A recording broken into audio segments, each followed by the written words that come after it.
Hola, antes de pasar a los modelos federal y unitario que componen parte de los temas de esta unidad, es necesario que expliquemos un poco unas definiciones que vamos a necesitar comprender y relacionar a lo largo de toda esta unidad y también para análisis en las unidades posteriores. Y son justamente los conceptos que atraviesan este periodo de la política y la economía en la formación del Estado argentino y en este largo proceso de fuertes disputas y enfrentamientos. Vamos a intentar hacer lo más claro posible, ¿sí? Algunos conceptos que son muy propios de este periodo, sobre todo el primero, que vamos a ver a continuación. Vamos a detenernos en este pequeño interteórico entre uno y otro conceptual. ¿Qué vamos a decir cuando nos vamos a referir al unitarismo? El unitarismo es una forma de gobierno, es una forma de entender, ¿sí?, el gobierno. Es una concepción basada en un sistema de unidad y de centralización del gobierno. Es un gobierno centralizado, ¿sí? Se basa en la idea de que estos gobiernos tienen que tener una constitución escrita, deductiva, es decir, una constitución de la cual se deriven las leyes que van a estar en relación a ella, pero que sea el marco fuerte y general de todo ordenamiento jurídico social posterior, ¿sí? De esta constitución, de este acuerdo previo, de este marco jurídico, desde esta concepción del unitarismo, es de donde debe nacer el país y la realidad argentina. Recordemos esto porque esto es como decir, primero establezcamos reglas y luego sobre estas reglas vamos a crear un país. Desde el punto de vista también de forma de gobierno distinta a la del unitarismo, vamos a encontrar que atraviesan en este periodo las concepciones del federalismo. ¿A qué se refiere el federalismo? Es una concepción de unidad o sistema de federaciones, de estados. Parte de un principio originado en el siglo XVIII, en el que cada uno de los estados estaba regido por leyes propias, por leyes particulares, aunque unidas y sujetas, en ciertos casos y en cierto grado, a las decisiones de un gobierno central. ¿Cuál es el fundamento, cuál es el sustento filosófico de estas concepciones de gobierno? Bueno, detrás del unitarismo existe claramente una ideología y una posición filosófica que es el iluminismo. Entonces, acabamos de ver en la unidad anterior qué es el iluminismo, sabemos que consiste fundamentalmente en esta fe ciega en la razón, en el poder que tiene la razón para acceder al conocimiento, para solucionar los problemas. Es el origen del progreso de las sociedades, de la humanidad, y que va a desprenderse, va a borrar las tinieblas del periodo anterior, y la metáfora de la luz, que es la que va a iluminar el conocimiento del hombre para progreso y mejora de las naciones y de los pueblos. Es una cosmovisión fundada básicamente en la fuerza que tiene la razón, pero es una razón arrolladora, es una razón que propone comenzar todo nuevamente, que todo aquello que fue previo al iluminismo, previo a la etapa de las luces de la razón, va a estar viciado de una historia de lo eclesiástico, de lo irracional, que no va a cumplir con las exigencias y requisitos de la razón. Tengamos en cuenta esto porque para la posición iluminista va a significar un descarte, ¿sí?, de lo anterior, un desconocimiento como válido, va a decir empecemos de aquí en adelante.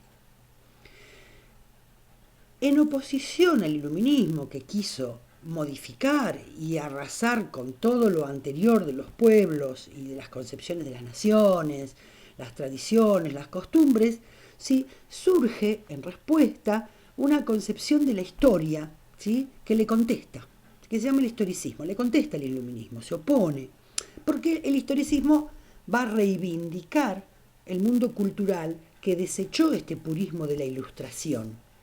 El historicismo se va a dedicar a rescatar y volver a estudiar las canciones populares de los pueblos. Vuelve a descubrir y a poner en valor a la literatura primitiva y antigua. Vuelve a elevar a la literatura de un Shakespeare, del Cid Campeador en España, y va a reivindicar aquello anterior y antiguo. Va a reivindicar la Edad Media, sus leyendas, su folclore, los poemas griegos antiguos, ¿sí? Las diferentes razas, hoy diríamos la diversidad, que no era un término que existía todavía en este siglo, entendido culturalmente, frente a un equilibrio que la Ilustración proponía como modelo europeo. Entonces, este historicismo le contesta, le responde, ¿sí?, al iluminismo y agrega, ¿sí?, en el estudio y en la comprensión de los pueblos y las naciones un sentimiento y la pasión. Sostiene que todos los pueblos del mundo tienen su ritmo, tienen sus propias leyes, tienen su movimiento y que esta razón europea iluminista no es la razón de todos los pueblos, no es la medida de todos los pueblos. Los pueblos se desenvuelven de acuerdo a sus propias tradiciones, a su raza, a su estado social y las posibilidades de obtener incluso sus bienes materiales. El ritmo no lo impone una razón iluminista. El historicismo a la vez destruye la teoría que sostenía que la razón centroeuropea es la medida de toda cultura. Es cultura si coincide con los criterios de cultura de la razón europea, ¿sí?, y así también con sus grados de valoración. La historia de la humanidad no se atiene estrictamente al iluminismo europeo. Bien, entonces, vimos nosotros el unitarismo, ¿sí?, el federalismo, el iluminismo, que está como base y fundamento del unitarismo, y vimos al historicismo, que va a estar más ligado al federalismo. La primera advertencia que voy a ir a hacer al hacer estos cuadros, que siempre digo, un cuadro es para ayudarnos a entender que no se reproduce, no se copian textuales, menos en una evaluación, y que tampoco va a ser un pensamiento estrictamente, ¿sí?, cerrado. Estas son las tendencias, entonces lo que predomina. En el unitarismo sí encontramos con mucha más claridad un fundamento iluminista. Vamos a ver que con el federalismo vamos a tener algunas dificultades más. El unitarismo intentó desalojar los elementos preexistentes, ¿sí?, basados en muchos fundamentos de la Ilustración y del liberalismo, ¿sí?, quiso desconocer, ¿sí?, que había elementos primitivos de una nación. Fue en un proceso que suprimió, ¿sí?, en esta supresión, que quería suprimir estas tradiciones, estas creencias, nuestra tradición hispánica, católica, y todo eso lo quiso, ¿sí?, cambiar porque era muy atrasado.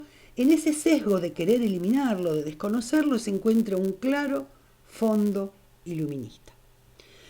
Para lo que es el federalismo, en el caso de cómo se dio en el devenir de la historia argentina, ¿sí?, es una expresión historicista, es decir, que reconoce antecedentes y preexistencias de la sociedad argentina. ¿Cuáles serían esa preexistencia? Y el pasado colonial, el pasado hispánico, que no va a aceptar como válido, ¿sí?, el unitarismo y el iluminismo.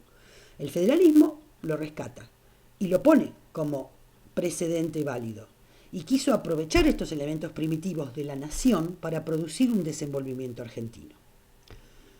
Por otro lado, el unitarismo, como ya les dije, es un concepto más claro, porque en él se pueden ubicar y desentrañar posiciones ideológicas rotundas y claras. En cambio, en el federalismo que vamos a encontrar en nuestra historia va a estar más ligado a la realidad y al desenvolvimiento del pueblo. Se va a identificar más con la inclinación y el sentir popular, más que con la teoría, más que con una posición filosófica. Si bien reconocemos elementos del historicismo, no es el federalismo en nuestro país un federalismo de fuerte fundamento teórico.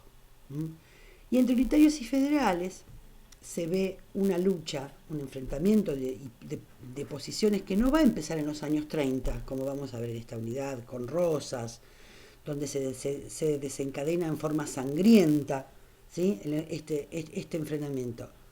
Por el contrario, estas posiciones de unitarios, centralistas y liberales e ilustrados, en diferencia a los federales, ¿m? Tiene su origen, ya se vienen engendrando en tendencias opuestas, en las rebeliones de los caudillos contra el directorio, como como vamos a ver ahora, cuando dicen basta de un gobierno centralizado en Buenos Aires. ¿Sí? Esto ocurre aparentemente aproximadamente en 1903, en 20, que es luego de la primera década de la revolución, pero que también, si volvemos nosotros hacia atrás, vamos a ver que también tuvo su origen en el cambio de desenvolvimiento económico que se generó a partir del eje que tuvo su fuente en el Pacífico y el traslado de este eje económico al crearse el Virreinato del Río de la Plata hacia el eje comercial del Atlántico, que generó una diferenciación muy fuerte en el desarrollo económico del interior en relación al del litoral. En nuestra historia también vamos a tener que reconocer que hay contradicciones, ¿sí? Y que no es tan puro, no hay una alineación clara y única, ¿sí? En estas ideas que estamos demostrando, que hubo fuertes contradicciones. Por ejemplo, en nuestro devenir histórico, los unitarios terminaron propiciando un régimen más respetuoso de la voluntad de las provincias, que lo que se podría haber esperado en algunos momentos de los federales. Los federales de Rosas pusieron en práctica, por condicionantes y por distintas situaciones, pero pusieron en práctica un esquema mucho más centralizado, ¿sí?, de dominación para las provincias del interior. El federalismo argentino, más que teórico, fue un federalismo de caudillismo y de responder a personalismos, ¿sí?, más que a razones geográficas, históricas y menos intelectuales. Rosas, ¿sí?, tenía un pensamiento muy ligado a la tradición española, con una filosofía más ligada a la vida campestre, a los gauchos. Fue expresión de la mayoría de la gente de su época. Tuvo un apoyo popular. También tuvo apoyo de la clase terrateniente, pero acá por cuestiones de intereses económicos, ¿sí? Y bueno, el apoyo de los terratenientes de la provincia de Buenos Aires fue el que le dio fundamentalmente el poder real y su verdadero apoyo. Ahora, si se va a juzgar a Rosas por su sistema político, se van a encontrar rasgos en él muy centralizados, ¿sí? Se podría decir casi ligado a un unitarismo, pero en cambio, si se lo juzga o se lo analiza, más que juzgar, porque no se trata de eso, la historia, si se lo analiza desde su pensamiento, ¿sí?, su ideología estaba más impregnada de un tradicionalismo y de cierto conservadurismo político propio de un hombre, ¿sí?, con muchos rasgos autoritarios. Bien, entonces, ¿cuáles son las ideas fuerza? Estuvimos intentando descubrir los fundamentos filosóficos, advertimos las contradicciones en un unitarismo y en un federalismo. Y vamos a ver, ¿sí?, que en esta puja de fuerzas vamos a encontrar posiciones más de corte liberal y otras más conservadoras. Y vamos a intentar reconocerlas en algunos aspectos como en la posición del Estado, en la educación, en relación a la Iglesia. Liberales y conservadores son dos grandes grupos de tendencia, de fuerzas y de ideas, ¿sí? Los liberales van a tener una tendencia, ¿sí?, a ser renovadores. Representan, por un lado, los intereses de los exportadores agrícolas y mineros, esta relación con el exterior, con la apertura del comercio, por eso se vinculan al comercio las finanzas extranjeras, que en gran medida estaban vinculadas con, ¿sí?, la política inglesa. Y va a estar formado por grupos de intelectuales, ¿sí? Van a tener una posición económica en lo liberal y política en lo liberal para establecer nuevos estados burgueses que respondan a este orden político, social, económico, liberal. En cambio, los conservadores, ¿a qué nos vamos a referir cuando vamos a hablar de posiciones conservadoras? Van a tender más a ser tradicionales, ¿sí?, a tener un espíritu de conservar, con un Estado fuerte, van a estar vinculados a una administración y a una burocracia muy fuerte, aferrados a una economía basada en extraer, es decir, en la hacienda, en la plantación. Está formado generalmente, más que por intelectuales, por propietarios poderosos y hacendados tradicionales. Van a expresar los grupos de los intereses regionales, los comerciantes privilegiados por la venta de estos productos, y van a ser en general los herederos de aquella política que se beneficiaron en la etapa de la colonia, y van a ser los que sobrevivieron a ella. ¿Qué necesitamos reconocer nosotros como concepto liberal y conservador, ¿no? Si hablamos de las relaciones de trabajo, para los liberales existe la libertad de contrato, la libertad de trabajo, ¿sí? Otro punto clave en ellos es la igualdad ante la ley. Cada hombre es libre de vender su fuerza de trabajo y establecer cómo la vende. Igualdad ante la ley, libertad individual, libertad de contrato, ¿sí? Son estos conceptos que derivan tanto del liberalismo económico como del liberalismo político. Individuo e igualdad ante la ley. Para los conservadores va a estar más ligado, ¿sí?, a una concepción paternalista de las relaciones laborales y sociales, de los protectores, ligados a un clientelismo, a un padrino que ayuda, protege a cambio de beneficio y servicio, ¿sí?, a grupos ligados a responder al patrón, al patrón de la estancia, que va a ser tanto quien los ayude económicamente, quien les dé trabajo, quien los proteja, pero que a la vez ellos van a ser su fuerza de defensa, ¿sí? Acá está muy imbrincado el concepto del caudillismo argentino, que va a ser una figura muy interesante, porque van a ser los líderes que van a reunir en su propia figura el poder económico, el poder político y una fuerza militar propia, ¿sí? Los caudillos del interior de la provincia y también Buenos Aires van a ser el ejemplo de esto. Ambas posiciones, tanto la liberal como la conservadora, que a veces, nos advierte Weinberg, a veces aparecen bajo denominaciones que no necesariamente coinciden con unitarios y federales, con republicanos o con monárquicos, pretendían tener la capacidad y la clave para restablecer el orden construido.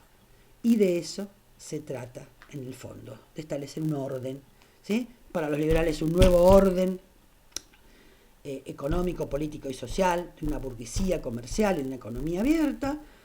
Para los federales, una posición más conservadora, más respetuosa de las autonomías provinciales. Bien, y en cuanto a la posición frente a la Iglesia, los liberales van a ser más secularizadores, van a respetar más la secularización, van a ser renovadores y secularizadores. ¿Qué significa esto?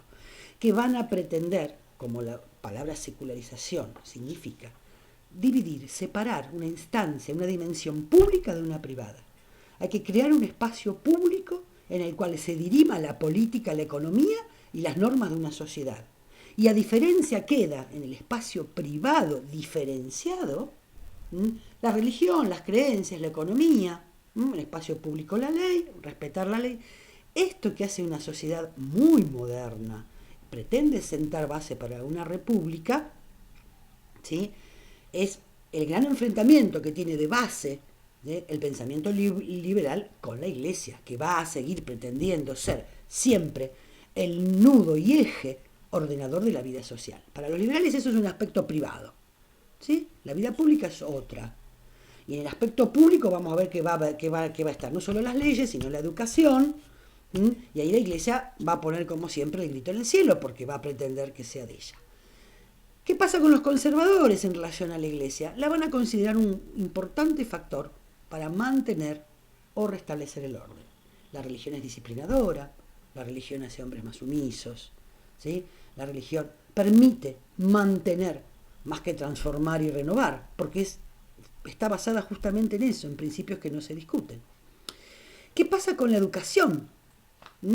Para los liberales, la educación va a ser un tema necesario que sea obligatoria. ¿Por qué? Porque estos estados modernos van a necesitar tener como principal herramienta a la educación y a los sistemas educativos que se van a articular a la formación de estos nuevos estados nacionales.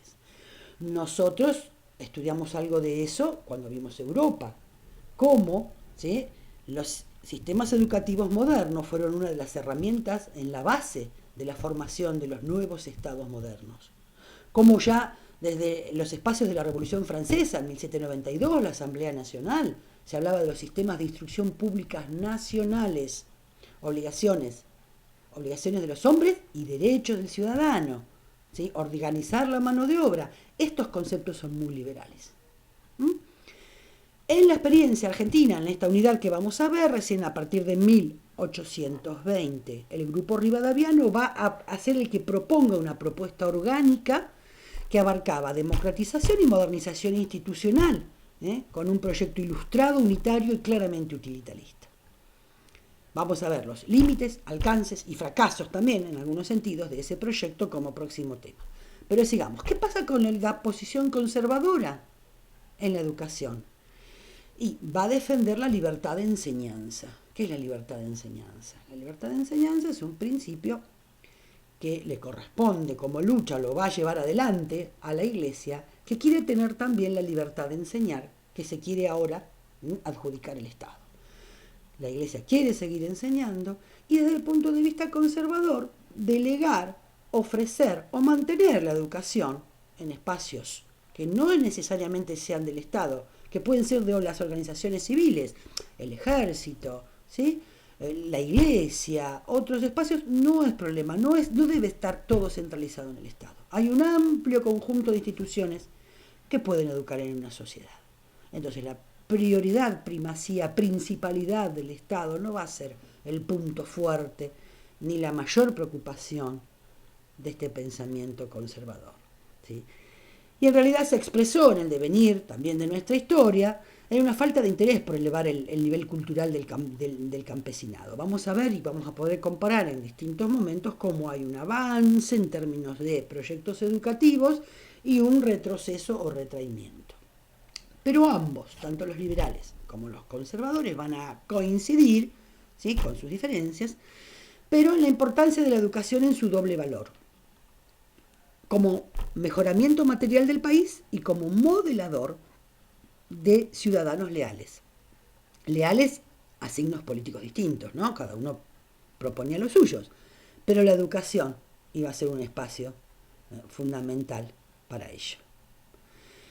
En cuanto a la economía, ojo que acá va a ser más complicado en muchos cruces, no es esto estricto, pero principio básico y elemental del liberalismo en economía es el libre cambio. Hay que liberar la economía.